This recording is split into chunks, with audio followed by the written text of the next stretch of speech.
दोस्तों नमस्कार। मैं डॉक्टर के एल सोनकर सौमित्र अपने एपिसोड में आज मैं राजनीतिक चर्चा के दौरान राजनीतिक दिग्दर्शन में कांग्रेस पर चर्चा करूंगा। अभी हरियाणा का चुनाव हुआ है और जम्मू कश्मीर का भी। दोनों की काउंटिंग इसी 8 अक्टूबर को हुई, जहां जम्मू कश्मीर का अपेक्षित परिणाम था, वहीं हरियाणा का अनअपेक्षित रहा। बातें बहुत आई और गई, और ये एक सवाल तो जनरल है और ये बहुत दिनों से, कि सत्तारूढ़ दल ईवीएम के माध्यम से अपना शब्द, जो चुनाव की गणित होती है, वो पूरी करता है। और हो भी क्यों नहीं, सभी राजनीतिक दल साम दाम दंड भेद अपना करके चुनाव निकालते हैं। तो जहां तक साम दाम दंड भेद की बात है, वो तो समझ में आती है। ये तो पुराना राजनीति का हथकंडा है और सभी दल इसको अपनाते हैं। कमोबेश बहुत कम ऐसे दल हैं जो सैद्धांतिक रूप पे चलते हैं, न्यायिक रूप से चलते हैं और समाज में कोई गलत संदेश न जाए, इस चीज को दिमाग में रखते हैं। लेकिन अधिकतर ऐसा नहीं होता। यह साम दाम दंड भेद, यह हमारा पुराना सिद्धांत है। लेकिन इधर जो देखा जा रहा है 10 साल से, वह एक चीज और इसमें जुड़ गया है। वह है चुनाव आयोग की भूमिका।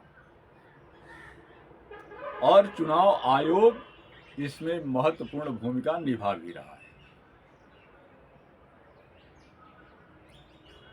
और जब चुनाव आयुक्त का जो नियुक्त किए जाते हैं, अगर उसमें मुख्य भूमिका अगर सत्तारूढ़ दल का है, तो स्वाभाविक है कि ये स्वामी भक्त लोग जरूर कोई न कोई अपने स्वामी के लिए तिकड़म कर देंगे। इसमें कोई दो राय नहीं। एक चीज और, कि जहां तक ईवीएम का सवाल है, इस ईवीएम का उपयोग, चूंकि इलेक्ट्रॉनिक मशीन है और यह निर्विवाद है भी नहीं, इसके बहुत सारे कारण है, बहुत देशों में देखा गया है। ईवीएम बंद भी कर दी गई है और हमारा चुनाव आयोग कहता है कि इसमें सुधार किया है। ठीक है, यह मसला मूल निवासी संघ के राष्ट्रीय अध्यक्ष कोर्ट में भी गए। बीजेपी के एक सहयोगी नेता भी थे और ईवीएम को बंद करने की मांग की गई। लेकिन चुनाव आयोग और सरकार ने इस तरीके का तर्क दिया कि सुप्रीम कोर्ट उसमें कुछ संशोधन करके छोड़ दिया। जहां तक वीवीपैट की बात है, आज तक वो 100% नहीं किया गया। और ये भी न्यायालय ने ये भी नहीं प्रेशर किया कि ईवीएम से जो वोट निकलता है उसका मिलान बिल्कुल निश्चित कर दे कि वीवीपैट की पर्ची से हो। ये आज तक नहीं हो पाया। तो स्वाभाविक है, उसमें विभिन्न तरह की गड़बड़ी होगी और ये हो रहा है। जैसी कि सूचनाएं हैं, जैसे कि लोग बता रहे हैं। इस आधार पर ये बताया गया कि हरियाणा में कम से कम 20 सीटों पर जिस ईवीएम की चार्जिंग 99% थी, उसमें सत्तारूढ़ दल ही पॉजिटिव पाया गया। दूसरी चीज कि चुनाव आयोग ने जो वोट पड़ने का प्रतिशत बताया वह 2 दिन तक बदलते रहा, बढ़ते रहा। और जहां तक हरियाणा की बात है, बीजेपी और कांग्रेस के बीच में जो मत का अंतर है वह बहुत कम है, मात्र 1.5 करोड़। और इतने से कम 10 सीटों का अंतर तो हो ही गया। फिलहाल ये हो सकता है, 1% वोट भी बहुत मायने रखता है, तो हुआ। लेकिन एक सवाल और है कि जिन राज्यों में कांग्रेस की कमान राहुल और प्रियंका के हाथ में था, वहां कांग्रेस अच्छा प्रदर्शन किया। जहां उनके स्थानीय नेताओं के हाथ में था, कांग्रेस ने विश्वास किया उन पर, वहां का रिजल्ट अनुकूल नहीं हुआ। पिछले विधानसभा चुनाव में राजस्थान, जहां अशोक गहलोत पर विश्वास किया और अशोक गहलोत ने कहा कि मैं जीत कर दिखाऊंगा। मध्य प्रदेश में कमलनाथ, उन्होंने कहा कि मध्य प्रदेश में जीत के दिखलाऊंगा। उत्तराखंड जैसे हरीश रावत, आप देख लीजिए, बिहार, पश्चिम बंगाल, ये सारे प्रदेश, यहां तक कि गुजरात, जहां स्थानीय नेताओं का दबदबा रहा और जो पुराने हैं, आखिर उन पर विश्वास कांग्रेस क्यों कर रही है? और अब तक के जो परिस्थितियां हैं वो देखने को मिलती है कि जो पुराने नेता हैं, रूढ़ हो गए हैं, भले वो मुख्यमंत्री या कुछ भी रहे हों, वो ये नहीं चाहते कि नए लोग आएं और केंद्र का नेतृत्व के इशारे पर टिकट का बंटवारा हो। हरियाणा में भी ऐसा हुआ है। अगर वहां के स्थानीय नेताओं और जहां तक कि कांग्रेस के अंदर ही कि यह गुट उसके लोगों को हराए और वह गुट इनके लोगों को हराए, उसका भी परिणाम है। बेशक राहुल गांधी लोकप्रिय है, यह भी शक नहीं है कि भाजपा नेताओं को लोगों ने गांव में घुसने नहीं दिया। प्रधानमंत्री और गृह मंत्री के सभाओं में अपेक्षित भीड़ नहीं आई, और जहां राहुल गांधी पहुंचे, जहां प्रियंका गांधी पहुंची, वहां अपार भीड़ थी। क्या वह भीड़ वोट में नहीं बदली? जनता ने तो कांग्रेस को जिताया, सारे सर्वे जिताया, फिर कहां से क्या हो गया? उसका ठीक एक मतलब है कि कांग्रेस की जो केंद्रीय कमेटी है, हर प्रदेशों में उसे अपने हिसाब से टिकट का बंटवारा करना चाहिए, इसे अपने हाथ में रखना चाहिए। कोई भी प्रदेश का नेता अगर ये कहता है कि मैं जीत कर दिखलाऊंगा, उन पर नहीं छोड़ना चाहिए। दूसरी चीज है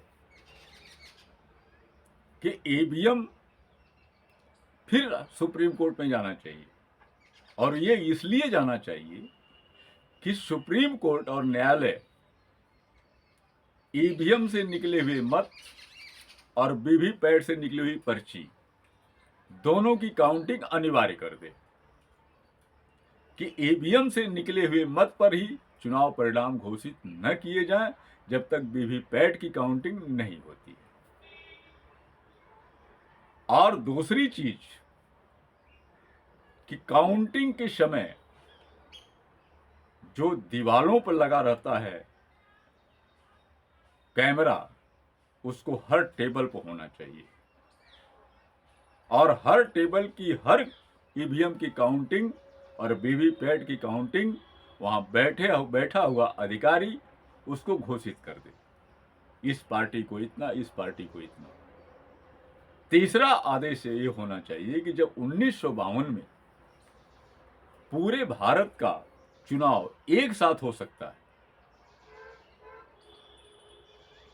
तो फिर ये एक एक महीने, डेढ़ महीने का अंतर क्यों?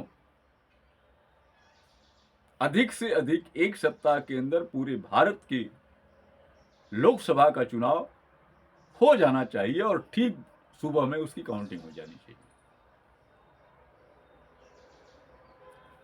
तीसरी बात कि किसी भी प्रदेश का चुनाव महीनों न टाला जाए, उसको एक दिन में ही एक प्रदेश का चुनाव कराने के लिए बाध्य करना चाहिए चुनाव आयोग। ऐसी बात नहीं कि भारत में फोर्स की कमी है, कुछ नहीं, कोई पहाड़ नहीं टूटेगा। जम्मू कश्मीर में नहीं टूट सकता, बिहार के नक्सलाइट इलाकों में नहीं हो सकता, पश्चिम बंगाल के कम्युनिस्ट इलाके में नहीं हो सकता, तो क्या पूरे प्रदेश में दंगा फसाद हो जाएगा? सवाल नहीं उठता। तो ये आवश्यक है कि कांग्रेस स्वयं पर भी लागू करे और न्यायालय से, सुप्रीम कोर्ट से आदेश के लिए इस पे अर्जी डालना चाहिए कि वीवीपैट की गिनती से परिणाम तब तक घोषित नहीं किए जाएं जब तक ईवीएम से निकले हुए मत या ईवीएम के से निकले हुए मत पर परिणाम तब तक घोषित न किए जाएं जब तक दोनों की काउंटिंग न की जाए, दोनों का मिलान न हो जाए। यह आवश्यक है और वोट का जो तारीखें दी जा रही, चुनाव आयोग जो लंबा समय दे रहा है, उसको बिल्कुल घटा देना चाहिए और प्रदेशों का चुनाव एक डेट में पूरे प्रदेश का चुनाव हो और दूसरे दिन काउंटिंग हो जाए। नहीं हो तो एक दिन का अंतर कर लिया जाए। तीसरा रास्ता यह है कि जो जहां काउंटिंग होती है उस स्ट्रांग रूम के पर सभी दलों के एक एक लोगों की 12-12 घंटे के लिए ड्यूटी के लिए नाम तय कर दिए जाएं ताकि वहां कोई परिवर्तन न हो। और उसके पहले जब बूथ से पेटियां जाती है तो उसके साथ विभिन्न दलों के एक गाड़ी या 2 गाड़ी ये अनिवार्य कर दिया जाए कि उसके एजेंट उसके साथ जाएं। और काउंटिंग के समय स्ट्रांग रूम से लेकर के काउंटिंग के स्थल तक विभिन्न दलों के लोग थोड़ा थोड़ा दूरी पर रहें ताकि किसी तरह का फेरबदल न हो सके। यह बहुत ही आवश्यक है, अन्यथा चुनाव आयोग जो सत्ता का भक्त है, चाहे वो कोई पार्टी हो, क्यों न कांग्रेस ही क्यों न सत्ता में रहे, वो सत्ता का भक्ति न कर सके। यह कदम कांग्रेस को उठाना पड़ेगा, अन्यथा और अन्य दलों को भी, चाहे वो समाजवादी हो, चाहे बहुजनवादी हो, चाहे मध्यमार्गी हो, चाहे वामपंथी हो, चाहे लोकल पार्टियों के लोग हों, इस चीज पर ध्यान देने की आवश्यकता है। और कांग्रेस की हार जो हुई है उसके पीछे यही कारण है कि एक लंबा समय चुनाव का, स्ट्रांग रूम की पूरी तरह सुरक्षा नहीं, बूथ से लेकर मत पेटी जो पहुंचती है स्ट्रांग रूम तक, उसके बीच में कोई एजेंट नहीं, और काउंटिंग के समय स्ट्रांग रूम से बूथ तक जो मत पेटी लाई जाती है, जो ईवीएम लाई जाती है, जो वीवीपैट लाया जाता है, उसके बीच में कोई तीसरा नहीं। ही पुलिस या जो अन्य लोग लगाए गए हैं वो भी तो सरकार के, जो रूलिंग सरकार है उनको क्या जाता है, वो तो कानून और व्यवस्था बनाए रखने के लिए वहां लगाए जाते हैं। उनको क्या मतलब है कौन दल जीते कौन हारे, इससे कोई मतलब नहीं है। ये तो पार्टी के लोगों को करना पड़ेगा। दूसरी चीज मैंने बता दिया कि कांग्रेस के हारने का कारण अपने पुराने नेताओं पर विश्वास और उनको टिकट बांटने का अधिकार देना।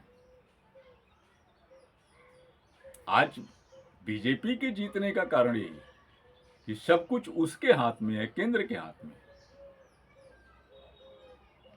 इसलिए वो स्ट्रांग है, इसलिए वे अपना साम दाम दंड के अलावा चुनाव आयोग का भी भरपूर भरोसा प्राप्त है और भरोसा देती है, और वह अपना भक्त बनाए उनको रख रही है। इसलिए इस पर बहुत कुछ बातें नहीं करना चाहिए। अगर कांग्रेस इस चीज पर विचार नहीं कर रही है तो इसका मतलब यह है कि वहां भी कुछ न कुछ बातें गड़बड़ है आने वाले भविष्य में। ऐसा वो भी कर सकती है, लेकिन यह आम पब्लिक, जो आम पब्लिक की संस्थाएं हैं, उसे भी लाइन में आना पड़ेगा। आखिर कौन सी परिस्थिति रही कि ईवीएम का जब जब विरोध हुआ कांग्रेस ने उसमें सक्रिय भूमिका नहीं निभाई। फिलहाल यह बात तो अलग की है। यह सोचने की आवश्यकता है कि कांग्रेस में भी राहुल गांधी और प्रियंका को छोड़ करके, सोनिया गांधी को छोड़ करके पूरे भारतीय स्तर पर बहुत कुछ सांगठनिक फेरबदल की आवश्यकता है और ईमानदार लोगों को पहचानने की आवश्यकता है और ऐसे लोगों को कमान देने की आवश्यकता है। इसी के साथ मैं अपनी बात यही समाप्त करता हूं। आप सभी लोग को बहुत बहुत आभार। आपका मित्र सुनकर